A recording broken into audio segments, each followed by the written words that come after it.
بزرگان محترم اور برادران عزیز، السلام علیکم ورحمۃ اللہ وبرکاتہ۔ اللہ تبارک و تعالیٰ کے فضل و کرم سے رمضان المبارک کا مہینہ ہم پر سایہ فگن ہونے والا ہے، اور انشاءاللہ اگلا جمعہ رمضان ہی کے اندر ہوگا۔ اللہ تبارک و تعالی ہمیں آپ کو رمضان کی رحمتوں اور برکتوں اور فضیلتوں سے پوری طرح مستفید ہونے کی توفیق عطا فرمائے۔ رمضان کے آنے سے پہلے اس کی کچھ تیاری کی ضرورت ہوتی ہے۔ عالم اسلام کے مختلف مقامات پر رمضان المبارک کے آنے سے پہلے استقبال رمضان کے عنوان سے کچھ محفلیں اور تقریبات منعقد ہوتی ہیں۔ وہ محفلیں اور تقریبات رمضان کے استقبال کے لیے اگر مفاسد سے خالی ہوں تو کوئی بری بات نہیں ہے۔ رمضان المبارک کے استقبال کا اس کی طرف اشتیاق کا اظہار، بشرطے کہ اس میں کوئی دوسرے مفاسد نہ ہوں۔ لیکن اصل رمضان کا استقبال یہ ہے کہ انسان اس مبارک مہینے سے فائدہ اٹھانے کے لیے اپنے آپ کو تیار کرے۔ اس کے لیے ضروری ہے کہ انسان یہ سمجھے کہ رمضان المبارک کا مقدس مہینہ جو آنے والا ہے،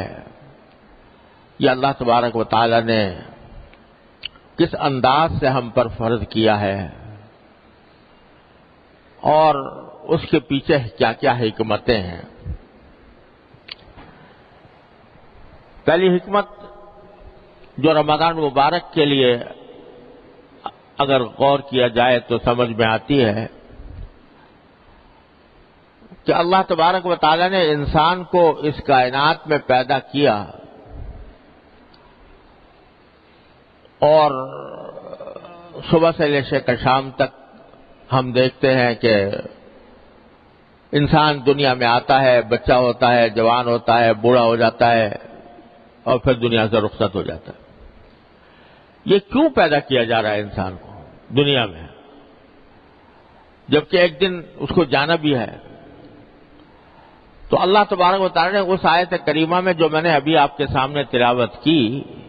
اللہ تبارک و تعالی نے انسان کی تخلیق کا، اس کی پیدائش کا، دنیا میں آنے کا مقصد بیان کیا، بالکل دو ٹوک الفاظ میں، واضح الفاظ میں، جس میں کوئی ایچ پیچ نہیں، کوئی پوشیدگی نہیں۔ فرمایا وَمَا خَلَقْتُ الْجِنَّ وَالْإِنسَ إِلَّا لِيَعْبُدُونَ، میں نے جنات اور انسانوں کو کسی اور کام کے لیے پیدا نہیں کیا، صرف اس لیے پیدا کیا تاکہ میری عبادت کریں، میری بندگی کریں۔ تو اللہ تبارک و تعالیٰ نے دو ٹوک الفاظ میں انسان کے اس دنیا میں آنے کا مقصد یہ بتا دیا کہ اللہ تبارک و تعالیٰ کی عبادت کریں۔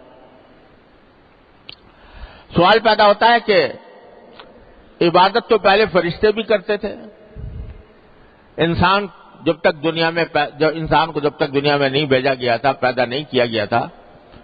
تو فرشتے بھی اللہ تعالی کی عبادت میں لگے ہوئے تھے۔ چنانچہ جب اللہ تبارک و تعالی نے فرشتوں سے کہا کہ میں زمین کے اندر اپنا خلیفہ پیدا کرنے والا ہوں، یعنی انسان پیدا کرنے والا ہوں، تو فرشتوں کو تعجب ہوا کہ آپ کیوں پیدا کر رہے ہیں؟ نحن نسبح بحمدک ونقدس لک، ہم تو اسی کام میں لگے ہوئے ہیں کہ آپ کی تسبیح کرتے ہیں، آپ کی پاکی بیان کرتے ہیں، آپ کی حمد کرتے ہیں، آپ کی تقدیس کرتے ہیں، پھر اس نئی مخلوق کو پیدا کرنے کی کیا ضرورت ہے؟ تو بڑا خوبصورت جواب دیا اللہ تبارک و تعالی نے فرشتوں کو کہ انی اعلم ما لا تعلمون، میں جانتا ہوں وہ باتیں جو تم نہیں جانتے۔ اور وہ در حقیقت بات غور کرنے سے یہ سمجھ میں آتی ہے کہ بے شک فرشتے عبادت میں لگے ہوئے تھے، اللہ تعالیٰ کی تسبیح و تقدیس میں لگے ہوئے تھے، لیکن ان کو اللہ تعالیٰ نے پیدا ہی اس لیے کیا تھا کہ وہ اس کی تسبیح و تقدیس میں لگے رہیں۔ ان کے اندر اللہ تبارک و تعالیٰ نے گناہ کرنے کی، غلطی کرنے کی، غلطی کرنے کا کوئی مادہ ہی نہیں رکھا تھا۔ نہ ان کو بھوک لگتی، نہ ان کو پیاس لگتی، نہ ان کے دل میں جنسی خواہش پیدا ہوتی، نہ وہ گناہ کرنے پر قدرت رکھتے ہیں۔ اللہ تعالیٰ کی نافرمانی پر ان کو قدرت ہی حاصل نہیں، پیدا اس طرح کیا گیا۔ لیکن انسان کو پیدا کرتے ہوئے اللہ تبارک و تعالیٰ نے انسان کو ایسا بنایا کہ فَأَلْهَمَهَا فُجُورَهَا وَتَقْوَاهَا، اس کے اندر دونوں قسم کے مادے رکھ دیے، گناہ کا بھی اور اطاعت کا بھی۔ دونوں قسم کے مادے انسان کے اندر موجود ہیں۔ بھوک اس کو لگتی ہے، پیاس اس کو لگتی ہے، جنسی خواہش اس کو پیدا ہوتی ہے، اور خواہشات کا ایک اچھا خاصا لامتناہی سلسلہ ہے جو انسان کے دل میں پیدا ہوتا رہتا ہے۔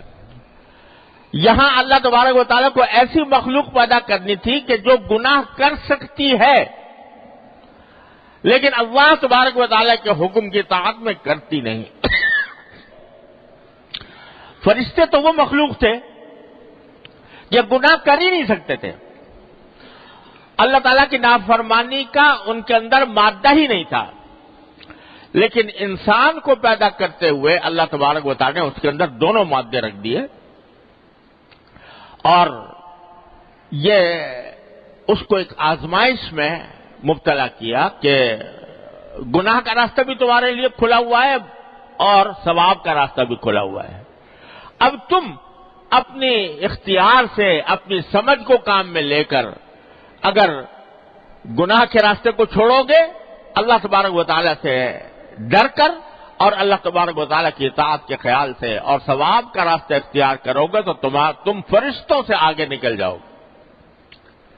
فرشتوں سے آگے نکل جاؤ گے، کیونکہ فرشتے گناہ پر قدرت نہیں رکھتے، اگر وہ گناہ سے بچ جائے تو ان کا کوئی کمال نہیں، لیکن انسان کے اندر گناہ کی صلاحیت موجود ہے، اس کے باوجود وہ گناہ نہیں کرتا،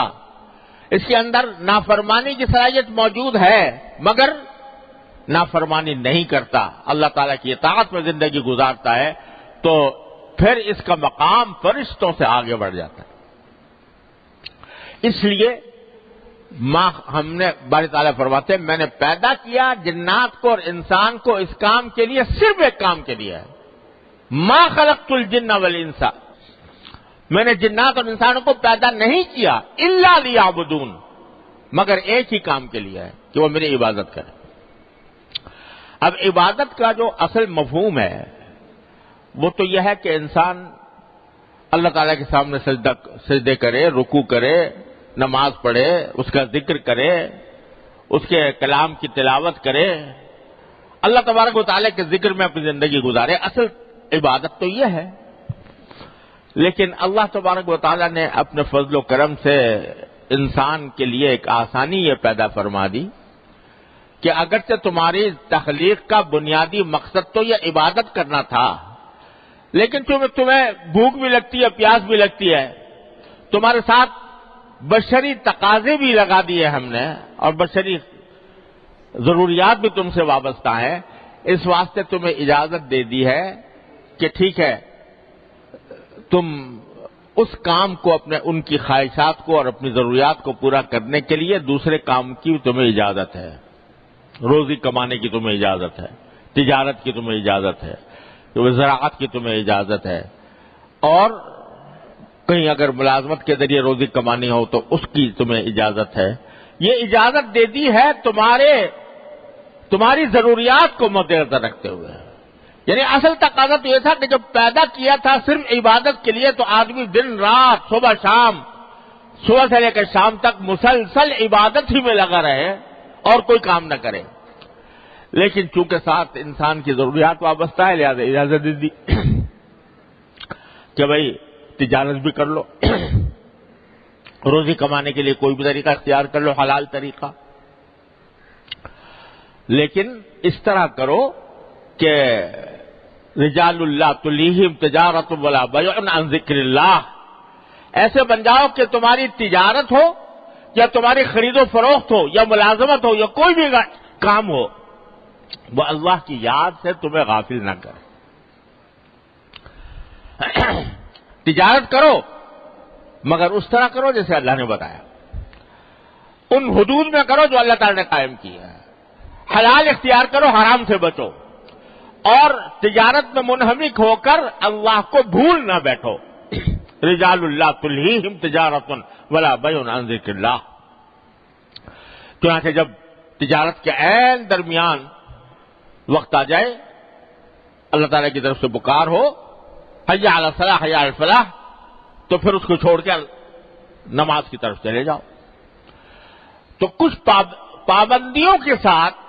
تمہیں یہ سارے کام دنیا کی ضروریات پوری کرنے کی اجازت ہے، یہ اجازت دے دی۔ اب انسان ہوتا یہ ہے کہ جب اجازت مل گئی، تجارت کی اجازت مل گئی، ملازمت کی مل گئی، کاشتکاری کی مل گئی، اور اپنے دوست احباب کے ساتھ ملاقاتیں کرنے کی مل گئی، ان کے ساتھ خوش طبعی کی اجازت بھی مل گئی، تو اب انسان جو ہے بسا اوقات اس میں اتنا منہمک ہو جاتا ہے اس کام میں کہ اللہ تبارک و تعالیٰ کو یاد کرنے اور اس کے ذکر کا جو حق تھا وہ ادا نہیں ہو پاتا۔ صبح سے لے کے شام تک ایک ہی دماغ پر چکی چل رہی ہے کہ کس طرح میں اپنے پیسوں میں اضافہ کروں، کس طرح اپنے عیش و آرام میں اضافہ کروں، دن رات اسی فکر میں انسان بدمست ہے۔ تو اس کا نتیجہ کیا ہوتا ہے کہ عبادت کا جو اصل کام تھا وہ پیچھے رہ گیا، اور یہ جو ضروریات کی وجہ سے جن چیزوں کی اجازت دی گئی تھی وہ آگے آ گئی۔